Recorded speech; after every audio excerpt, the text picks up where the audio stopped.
Alright, so here she is. Isn't that cute? I love the little feet. I thought that would be funny. Well, they're big feet, aren't they? But anyway, so when you pose them, like she's kind of leaning forward just a little bit, and I found that that helps them stand up a little bit better. But this wire is nice and hard, so it's still bendable so you can pose it, but it's very sturdy. And then these kind of bend a bit easier so you can pose the hands. Now she just needs some clothes, and if you want to bulk her out a bit around here, which is probably what I will do, with more of the quilt batting, just cut strips and wrap it around and glue it in place. Here's how she looks after being wrapped with the quilt batting. So starting to look a little bit more normal. I'm going to put a little bit more on this side, especially because it's kind of skinnier. I must have done it tighter. So they're even, and then I'm going to wrap her again with some cheesecloth that I have dyed black. I'll cut it into strips and then do the same thing. To make the strips of cheesecloth, they're only about a 1/2 inch to 3/4 inch wide. I'm just kidding. It's really me talking, not the witch. But she wasn't kidding about the width. So this is what I do. I just tie it at the bottom because I kind of like this little shaggy look with a little piece hanging down. And so tie it here, wrap it up, and then adhere it with some glue. Alright, for her outfit. You know me, I like to keep it very easy, especially when it comes to sewing or anything like that. No thank you, most of the time. So what I do is I found this, wow, high quality witch. I don't know if it was at Walmart or the Dollar Tree or what, but it had a cute dress, and so I ripped it off, and you know, this is what they've got going for legs and feet, etc.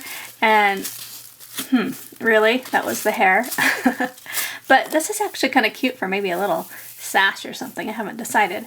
But what I've done instead is just took the skirt and cut it to where I wanted it, and then I'm going to be kind of gathering it together with some glue here, and I'm wanting the purple to come around to the front a little bit. So that's going to work great for that. Alright, so now she has a cute little skirt on, and then for her top, I'm just taking a square of, this is I think silk crepe. It's at makingfairies.com, and you just dye it black.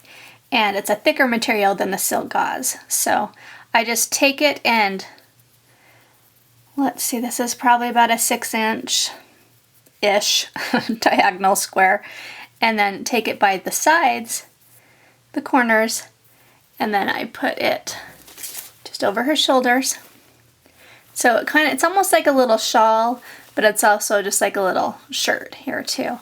And so then you can fasten it with glue and then maybe give her a sash or something, and she's set with clothes. So there we go. My glue spilled just a little bit, but I thought, hey, I'll take advantage of that rather than trying to just clean it up, and just stuck some green micro beads on the little string of glue. So that looks kind of cool. I think I'll add more.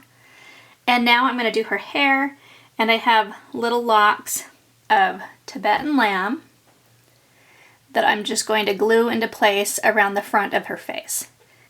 So I'll just run some Fabri-Tac glue around here and stick some locks of hair in place. You want to make little locks of hair first that you put Fabri-Tac glue on the ends of. That way the hair will all stay adhered together and won't fall out.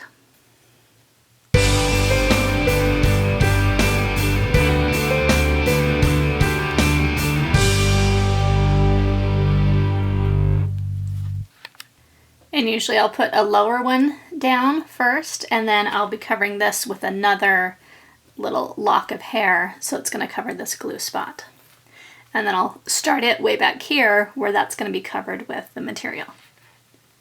Pretty tricky. So then I took another piece of this silk crepe and I doubled it so it would be darker. That's the thing that's nice about it compared to the silk gauze.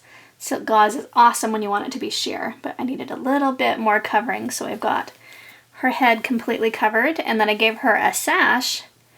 It's kind of like a shawl that she has wrapped around, some sort of scarf, and it is out of the silk gauze, and so it's really fine, great material for art dolls because the weave is just so fine. It looks like it's to scale for them. So now I'm going to give her a hat, and I have wire up inside the hat so it will stay in this kind of crumpled shape. And then I put a little bit of spider web material on the top of it. I'm going to adjust it a bit, and then I'm going to glue her hat in place so I can get her hair to be right where I want it to, and the hat to sit just so.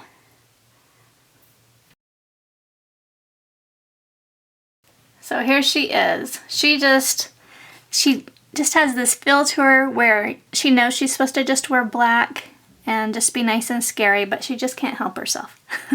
She's got a little bit of flamboyant in her that just has to be heard. So I've left these removable in case she's feeling less showy and flashy some days, so she can just be a typical black witch. So that's how she looks. I added a little bit more to her feet down here just so I just like the look of it on her feet there. It just makes them look a little bit more finished. And in the back I added more of the silk gauze. Kind of cover where her hair would be. She's kind of has her hair up and back. That's kind of the illusion where it's in the silk crepe little bun back there. So that's how she is. That's how she turned out. I hope you've had fun making a spoon doll, and I would love to see yours.